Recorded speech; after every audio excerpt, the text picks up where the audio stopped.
Esta semana les comparto este video hablando de uno de mis personajes favoritos de toda la historia de la salvación. En estos días vamos a festejar la conversión de Pablo, que es una historia que a mí me encanta, me cautivó y trato de tenerla presente siempre. Primero, ¿quién es San Pablo? Era descendiente de Benjamín, el último hijo de Jacob, ya saben, conocido como Israel, y fue estudiante de uno de los mejores rabinos y maestros de aquella época, el maestro Gamaliel. ¿Cuándo comenzamos a saber de la existencia de Pablo? En Hechos de los Apóstoles, capítulo 7, versículo 58, se menciona que un joven llamado Saulo estuvo presente mientras los fariseos mataban a pedradas a Esteban, el primer mártir cristiano. El entonces joven Saulo estaba cuidando los abrigos de todos los fariseos que estaban lanzándole piedras al entusiasta predicador cristiano. ¿Y cómo fue su conversión?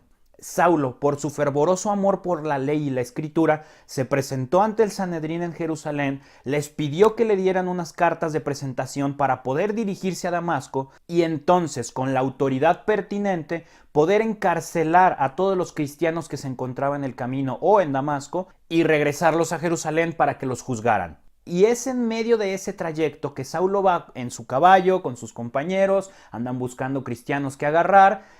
Y ándale que se les presenta una luz, un destello brillantísimo que lo tumba del caballo y se escucha la voz de Jesús diciéndole: ¿Qué hubo, Saulo? Aquí ando, ¿qué pasó? ¿Para qué me andas buscando? Bueno, estoy seguro de que no lo dijo así, pero con otras palabras dijo algo similar, ¿no? Saulo, todo sacadísimo de onda, tirado en el piso, nomás escucha la voz y ve una luz súper brillante enfrente de él y dice: bueno, ¿quién eres tú? ¿Quién me está hablando? Los demás no podían ver nada, solo podían escuchar la voz.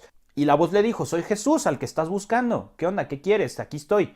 En resumidas cuentas, Saulo se queda ciego, sus amigos están sacadísimos de onda, se van a la siguiente ciudad, se quedan ahí resguardados, todos asustados por 3 días, hasta que llega el agente secreto de Dios, Ananías. Saulo ya había visto a Ananías en una visión que tuvo por gracia de Dios, y Ananías recibió el llamado de Dios para ir a sanar a Saulo y bautizarlo. De seguro él iba súper a regañadientes porque sabía quién era Saulo, el perseguidor de cristianos, el que los encarcelaba y los hacía juzgar.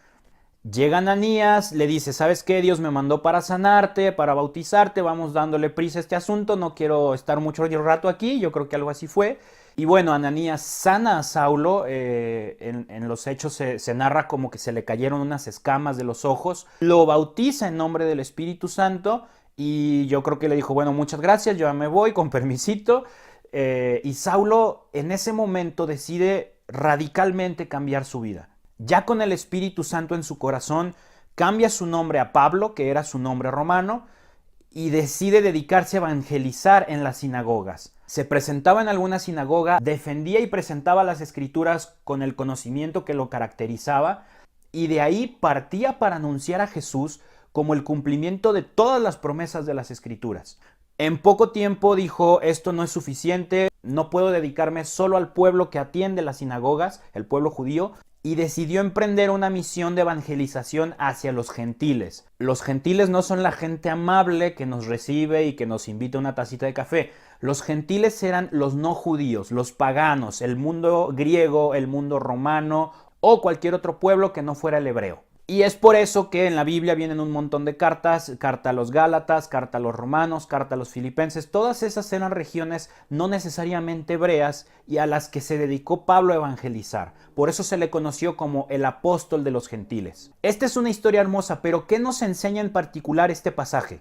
Cuando comencé a estudiar Biblia a los 16 años, junto con todos mis amigos de la pastoral que íbamos a esas clases, un día decidimos cada quien elegir un apóstol con el que nos identificáramos para agarrarlo de ejemplo, para tratar de imitarlo, para estudiar todo lo que dijo, todo lo que hizo, ¿no?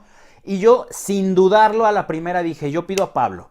No sé si me cautivó su persona porque era el apóstol viajero o qué sé yo, pero a mí me encantó y yo dije: yo me lo quedo. Y con el tiempo, leyendo su historia, leyendo el libro de Hechos, algunas de sus cartas, algunas biografías que mi maestra me facilitó, le fui encontrando el gusto a su historia de conversión.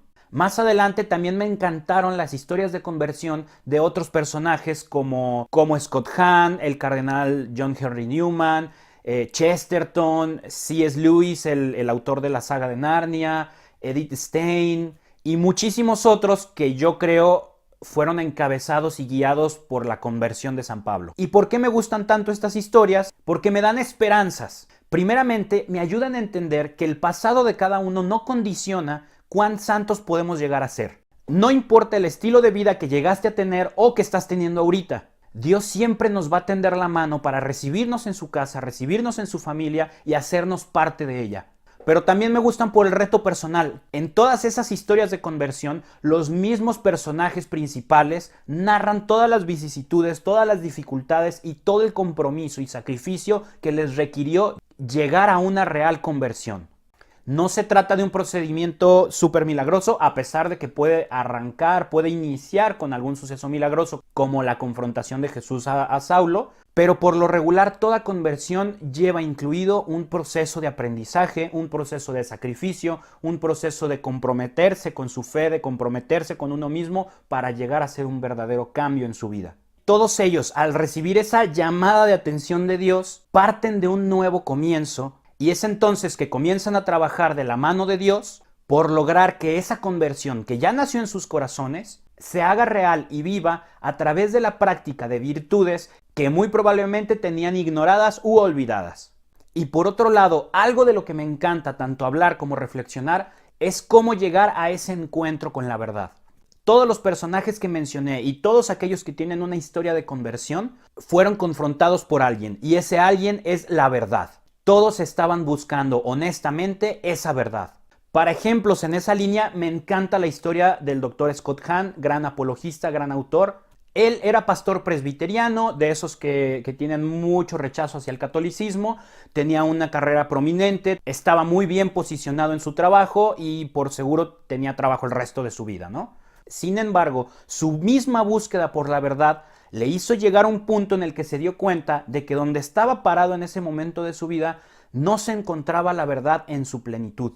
Es entonces que sigue buscando, sigue indagando, sigue preguntando, sigue cuestionándose y llega a toparse con esa verdad. Incluso él mismo narra en su libro Roma Dulce Hogar que llegó a un punto en el que por sus propias convicciones ya no podía no hablar de eso. Empezó a hablar de ese tipo de enseñanzas católicas en el seminario, en su comunidad, empezó a hablarlo con sus guías espirituales, empezó a hablarlo con su misma esposa, a la cual le chocó durísimo siquiera considerar la opción de que su esposo se fuera a ser católico. Al final su proceso fue largo, fue doloroso, pero él nunca renunció a esa búsqueda que su corazón le dictaba. Nunca perdió la fe en encontrar la verdad y así fue. Al final tanto él como su esposa adoptaron la fe católica y hasta hoy en día viven un matrimonio felizmente converso. Y yo creo que Pablo recorrió un camino muy similar. Sí, perseguía a cristianos, los buscaba, los enjuiciaba, los entregaba a la justicia, pero nunca lo hizo por odio a lo que él consideraba erróneo. Él siempre actuó impulsado por el amor a lo que él consideraba la verdad. Como les decía, era una persona sumamente preparada tanto en la ley como en la escritura. Las conocía sumamente bien y eso lo hacía amarlas y buscar defenderlas a toda costa. Cuando se entera de esta nueva corriente religiosa, el cristianismo, que según él y lo que le han dicho, amenaza toda la existencia de su universo religioso, se dispuso a hacer lo que estuviera en sus manos para ponerle fin.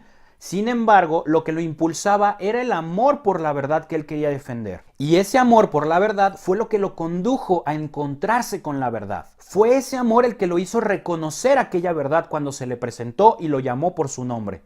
Y empapado por ese amor, empapado y lleno de la gracia de la verdad, sintió el impulso de recorrer el mundo entero para presentar esta verdad que él tanto buscó y decirles que fue ella, la verdad, quien lo encontró a él. Y de seguro nosotros ahorita podemos encontrarnos de manera similar en alguno de estos contextos. Podemos ser aquel que va en el caballo bien orgulloso de todas sus creencias y dentro de 2-3 cuadras Dios nos va a tumbar del caballo y nos va a salir al encuentro. O quizás somos los que conocemos a alguien que persigue a los cristianos, que señala las ideas cristianas, que juzga o se burla de la fe cristiana. Pero lo importante no es dónde nos encontremos nosotros. Lo importante es que nunca dejemos que nada nos apague ese deseo por la verdad que arde en nuestros corazones. Quizá tome 10, 20, 30, 50 años, pero estoy seguro de que quien siga buscando la verdad honestamente desde su corazón, tarde o temprano será encontrado por ella.